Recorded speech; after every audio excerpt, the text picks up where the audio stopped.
नमस्कार, DV live Chhattisgarh में आपका स्वागत है। छत्तीसगढ़ की तमाम बड़ी खबरों के साथ मैं हूं सिमरन कौर। आइए देखते हैं आज की सुर्खियां। मुख्यमंत्री ने दुर्ग में कई विकास कार्यों का किया उद्घाटन। बच्चों को शिक्षा के रूप में पढ़ाया लोकतंत्र का पाठ। राजधानी में सुबह सुबह दिखी वर्दी की बर्बरता। आंदोलन पर बैठे विद्युत संविदा कर्मचारियों को डंडे से पीटते घसीटते ले गई पुलिस। राजधानी में धरने पर बैठे किसानों को आंदोलन खत्म करने का फरमान। किसानों ने कहा, टिकैत से डर गई सरकार। अब खबरें विस्तार से। मुख्यमंत्री भूपेश बघेल ने दुर्ग जिले में कई विकास कार्यों का उद्घाटन किया। मुख्यमंत्री ने प्रयास आवासीय विद्यालय का लोकार्पण किया। इस मौके पर मुख्यमंत्री ने बच्चों को शिक्षक के रूप में लोकतंत्र का पाठ पढ़ाया। कार्यक्रम के बाद मुख्यमंत्री ने गंज मंडी स्थित आम सभा को संबोधित करने पहुंचे। यहां उन्होंने एक साथ कई सौ करोड़ के विकास कार्यों का लोकार्पण किया। मुख्यमंत्री ने जिले को हॉकी स्ट्रोटर्फ देने की भी घोषणा की। हॉकी प्रेमियों की इस मांग को दुर्ग विधायक अरुण वोरा ने भी सीएम के सामने रखा था।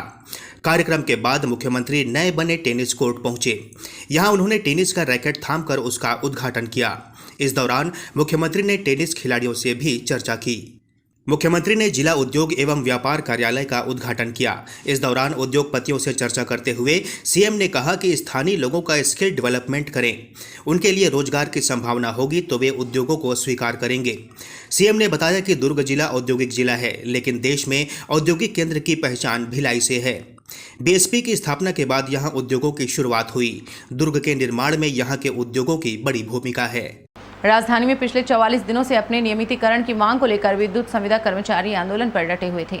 ये आंदोलन शनिवार को डंडे की जोर पर खत्म हुआ। शनिवार को पुलिस का कहर आंदोलनकारियों पर टूट पड़ा। लोग जब सोकर नहीं उठे थे तब पुलिस उन्हें डंडे से मार मार कर जगा रही थी। ये नज़ारा है राजधानी रायपुर के बूढ़ापारा धरना स्थल पर आज सुबह का, जहां संविदा कर्मचारी सिर पर हाथ लगाकर बैठे थे और पुलिस उन्हें घसीट घसीट कर बसों में ठूंस रही थी। जिस वक्त पुलिस आंदोलनकारियों को पीट पीट कर घसीट कर बसों में ठूंस रही थी, उस वक्त वहां जिला प्रशासन के आला अधिकारी भी मौजूद थे।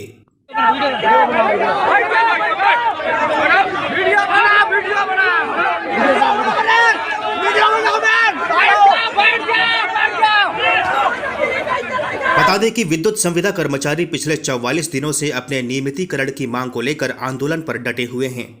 पिछले 2 महीने से आंदोलनरत इन विद्युत संविदा कर्मचारियों द्वारा कार्य त्याग करने के कारण विद्युत लाइन की मरम्मत और मेंटेनेंस दोनों ही प्रभावित हो रहे हैं। लेकिन सरकार और कर्मचारी दोनों ही अपनी जिद पर अड़े हुए हैं।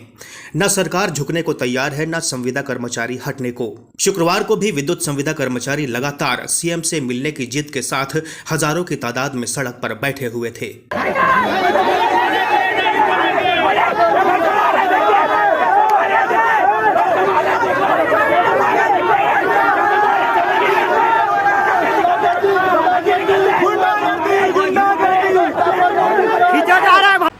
नया रायपुर में आंदोलनरत एनआरडीए प्रभावित किसानों के नाम तत्काल आंदोलन समाप्त करने का फरमान जारी किया गया है। एसडीएम आरंग ने इस संबंध में आदेश जारी करते हुए आंदोलन समाप्त करने की बात कहते हुए पत्र भेजा है। इस संबंध में जारी पत्र में आपदा प्रबंधन अधिनियम 2005 का हवाला दिया गया है। एसडीएम के द्वारा जारी किए गए पत्र में आपदा प्रबंधन अधिनियम 2005 के तहत गर्मी और लू की स्थिति को देखते हुए आंदोलन समाप्त करने की बात कही गई है। पत्र के अनुसार वर्तमान में प्रदेश राजधानी क्षेत्र में लू का प्रकोप जारी है। जन समुदाय को लू के प्रभाव से बचाने हेतु निर्देश जारी किए गए हैं। अतः उक्त परिस्थितियों को देखते हुए पुनः सूचित किया जाता है कि तत्काल धरना समाप्त किया जावे। उधर किसान नेता रूपेन चंद्राकर का कहना है कि असल में सरकार राष्ट्रीय किसान नेता राकेश टिकैत के नया रायपुर आने से डरी हुई है। सरकार यह चाहती ही नहीं कि उनके आते तक यह आंदोलन चलता रहे, इसलिए सरकार के विभागों में हलचल है और खलबली मची हुई है। इसी मंशा से लू का बहाना बनाकर वह इस आंदोलन को समाप्त करना चाहती है। गौरतलब है कि भारतीय किसान यूनियन के राष्ट्रीय प्रवक्ता राकेश टिकैत 27 अप्रैल को नवा रायपुर पहुंचेंगे। उन्होंने नवा रायपुर प्रभावित किसानों के आमंत्रण पर अपनी सहमति दे दी है। 27 को नवा रायपुर प्रभावित किसान विशाल रैली निकालेंगे। मुख्यमंत्री भूपेश बघेल 4 मई से 5 जून के बीच बस्तर और सरगुजा संभाग के 26 विधानसभाओं में जाकर सरकार की योजनाओं की पड़ताल करेंगे। इस दौरान वे प्रत्येक विधानसभा के 3-3 गाँव में अचानक पहुंचकर वहां के लोगों से बातचीत करेंगे। मुख्यमंत्री भूपेश बघेल 2 मई से प्रदेश के दौरे पर निकलने वाले थे, लेकिन अब उनका दौरा 4 मई से प्रस्तावित है। सीएम सचिवालय से जिला कलेक्टर और एसपी को इस संबंध में आदेश जारी किया गया है। आदेश के अनुसार सीएम अपने इस दौरे में किसी भी गांव में अचानक पहुंचकर सरकार की योजनाओं की जानकारी गांव के लोगों से लेंगे।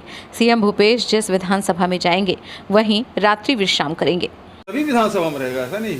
मान लो मैं रायपुर जिला आऊँगा तो रायपुर की विधानसभा में जाऊँगा। मैं तो पूरे 90 विधानसभा में जाने वाला हूँ, चाहे वो शहर के हों चाहे गांव के हों। और ये दौरा केवल गांव भर का नहीं होगा, शहरों का भी होगा। शहरों में भी जहाँ नगर पालिका है, नगर पंचायतें, वहाँ भी हम लोग जाएंगे। ग्रामीण क्षेत्र में जाएंगे, वहाँ के किसानों से, वहाँ के नौजवानों से, महिलाओं से, आदिवासियों से, व्यापारियों से, सबसे मुलाकात होगी। कांग्रेस ने देश में फैल रही हिंसक घटनाओं के खिलाफ एक अभियान शुरू किया है।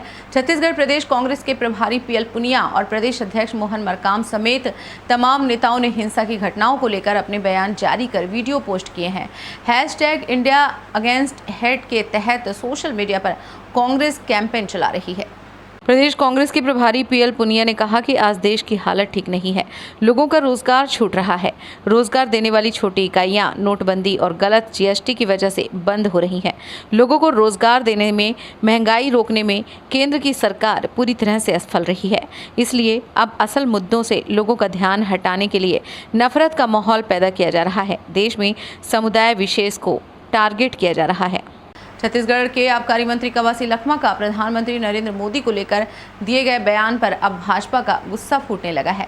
जगदलपुर और दंतेवाड़ा में भाजपा के कार्यकर्ताओं ने आबकारी मंत्री का पुतला दहन किया। इस दौरान पुलिस से कार्यकर्ताओं की थोड़ी झूमाझटकी भी हुई। अनुसूचित जनजाति मोर्चा के बस्तर जिला अध्यक्ष महेश कश्यप ने कहा कि प्रदेश के मंत्री को इस तरह की बातें करना शोभा नहीं देता है। उन्होंने देश के प्रधानमंत्री नरेंद्र मोदी का अपमान किया है। उन्होंने कहा कि कवासी लखमा का बयान समझ से परे है। बस्तर के दंतेवाड़ा जिले में भी आबकारी मंत्री कवासी लखमा का पुतला दहन किया गया है। यहाँ भाजपा के कार्यकर्ताओं ने जिला मुख्यालय के बस स्टैंड के सामने पुतला जलाया। इस बुलेटिन में फिलहाल इतना ही। बने रहिए DB लाइव छत्तीसगढ़ के साथ। नमस्कार।